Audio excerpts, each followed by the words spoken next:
যশোরে Ad-din Sakina medical college হাসপাতালে ভুল চিকিৎসায় রোগী মৃত্যুর অভিযোগ উঠেছে। পুলিশ জানায় গতকাল বিকেলে জ্বর ঠান্ডা নিয়ে এই হাসপাতালে ভর্তি হন গাজীপাড়া গ্রামের ইমরান হোসেন। জরুরি বিভাগের চিকিৎসক তাকে পরপর 3টি ইঞ্জেকশন প্রয়োগ করেন। এরপর শারীরিক অবস্থার দ্রুত অবনতি হতে থাকে। এক পর্যায়ে আইসিইউতে নেওয়া হলে কিছু সময়ের মধ্যেই মারা যান ইমরান। এ ঘটনায় বিক্ষোভ করেন স্বজনরা। পরে পুলিশ গিয়ে পরিস্থিতি নিয়ন্ত্রণে আনে। স্যালাইন চলাকালীন সময় একটা ইনজেকশন দিলে ওই স্যালাইন চলাকালীন সময় ও মুখ দিয়ে গ্যাস দেয়, ওখানে ওই ছেলে মারা গেছে। এসে রক্ত পরীক্ষা করলো, তার আগে ওষুধের গাঁদা লিখে ইনজেকশন দেওয়ার পরে আমার ছেলে মারা গেল। আইসিইউতে নেছে তারা লুকানোর জন্য, তার দোষ ঢাকার জন্য। তারপরে কিছুক্ষণ পরে এসে তারা বলতেছে যে রুগী নাই।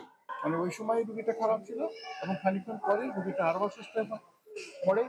তখন আমার আইসিইউ চিকিৎসকরা ওখানে দ্রুত হাজির হয়, তাকে আইসিইউতে নেওয়া হয় এবং অবশেষে উনি আইসিইউ এই ইনজেকশন হাজার হাজার লাখ লাখ মানুষকে দেওয়া হয়।